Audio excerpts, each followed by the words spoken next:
लिया ना, सारी विद्या अपने आप उनको 64 दिन जाते जाते सब आ गई। लेकिन संदीपनी तो जानते थे हमारा शिष्य जो है ये भगवान है, लेकिन उनकी गुरु माता नहीं जानती। एक दिन क्या हुआ कि आश्रम में गाय बंधी थी और गाय बंधी थी, भगवान बैठ के माला जप कर रहे थे। देखा वही लीला शुरू हुई है। अभी सब लोग बैठे रही, कथा सुनिए, तो बाद में सब चढ़ा दीजिएगा जो चढ़ाना बढ़ाना हो है। तो बोले वृंदावन बिहारी लाल की जय हो। तो संदीपनी जी तो जानते थे, लेकिन उनकी गुरु माता जी नहीं जानती थी। भगवान एक दिन बैठ के माला जप रहे थे, उसी समय देखा कि गाय जो थी, गाय बछड़ा तोड़ा करके गाय को पी रहा था।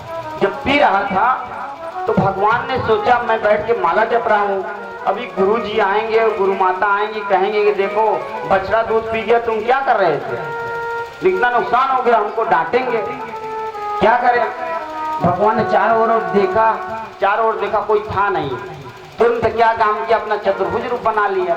अभी तो 2 हाथ थे ना, अब चतुर्भुज संग चक्रम सफेद कुंडलम सफेद वसम सरसी जचरम। भगवान चतुर्भुज रूप में आ गए और आने के बाद अपना दो हाथ से माला जप रहे थे ऐसे करके, और उसके बाद 2 हाथ बढ़ाए, बढ़ाकर बछड़े को पकड़ा और पकड़ के दोनों हाथ से बांध करके फिर अपना दोनों हाथ विलुप्त कर लिए, अंतर ध्यान कर लिए। लेकिन गुरु माता जो थी वो देख रही थी, वो देख रही थी, अरे कन्हैया को देखो, कन्हैया ने तो रूम से मतलब अपनी कुटिया से देख रही थी कि ये देखो कैसे 2 हाथ यहाँ से निकले और जा करके जो है वहाँ ऐसे ऐसे करके बछड़े को ला के बांध दिया। ये कन्हैया तो कोई सिंपल नहीं है, ये तो असाधारण लगता है। जा करके उन्होंने संदीपनी जी से कहने लगी ये कन्हैया ने तो आज ऐसे चमत्कार कर दिया। कहा कौन सा चमत्कार?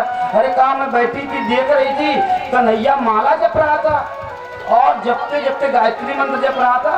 उसने क्या कहा, बछड़ा छुड़ाया था और 2 हाथ उसके कंधे से और निकले और निकल के वो उतनी दूर गाय बछड़े बंधे थे ले जाकर के बांध दिया।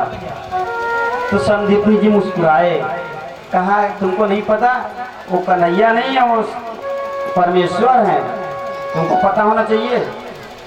तो अच्छा भगवान है? कहा हाँ भगवान है। तब तो इनको कहा अच्छा, कहा तब तो मैं अपना काम बनाऊंगी। माताएं ये इनके अंदर एक स्वभाव होता है, अगर ज्ञान कोई चीज ज्ञान इनको हो जाएगा कि ये काम इनसे हो सकता है, तो जब तक उनसे वो काम नहीं करवा लेंगे तब तक छोड़ेंगे नहीं उनका पिंड, चाहे जैसे भी हो। हाँ, चाहे जैसे भी हो, साम दाम दंड भेद लगा के मानो उनसे काम लेना है। तो भगवान जब दक्षिणा के रूप में जब जाने लगे, उनकी शिक्षा पूरी हुई, जब जाने लगे तो भगवान ने कहा गुरुदक्षिणा मांगिए। तो उन्होंने कहा कि ऐसा है कि माता जी आए, कहीं कन्हैया ऐसा है कि हमारा लड़का जो है गया था समुद्र में नहाने और वहीं डूब गया, तुम जा करके उसी लड़के को वापस लेके चले आओ, मेरी यही दक्षिणा। अब भगवान ने कहा अरे मैया मैं तो आई एम सिंपल मैन, मैं एक सिंपल व्यक्ति हूँ, आई एम सिंपल पर्सन। मैया ने कहा, गुरु माता ने कहा ना ना, मैं जानती हूँ कि तुम जो है भगवान हो, तुम कर सकते हो।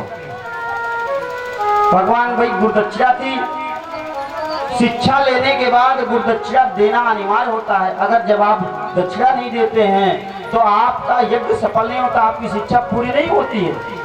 तो जो है गुरु की दक्षिणा दे रही थी, इसलिए भगवान समुद्र में गए और समुद्र में जा करके उन्होंने शंखासुर नाम का राक्षस था, उसको उन्होंने मार करके पूछा, बोलो कहाँ है जो है कि यहाँ लड़का कहाँ है, तुम्हें अपहरण किए थे समुद्र से।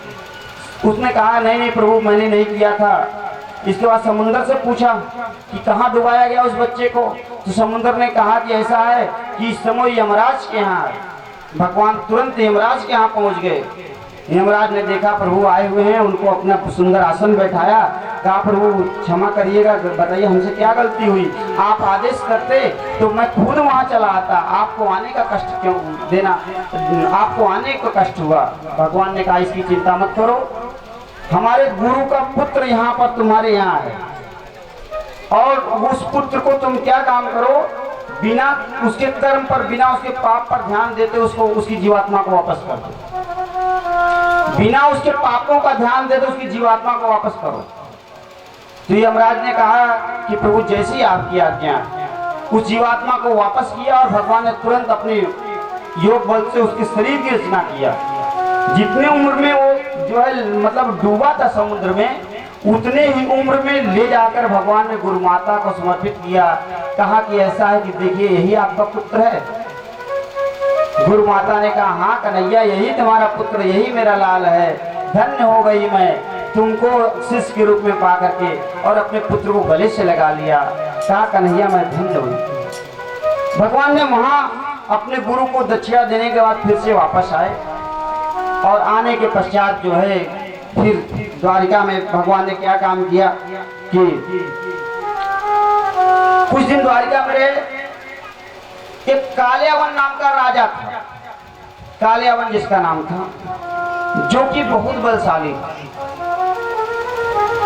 इतना बलशाली था कि पूछिए मत।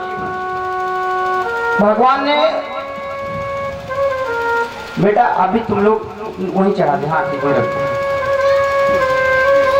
बोले वृंदावन बिहारी लाल की वहीं सामने आप लोग चढ़ा दिया करिए। आइए आपको भजन श्रवण करवाते हैं, फिर कथा की तरफ चलते हैं।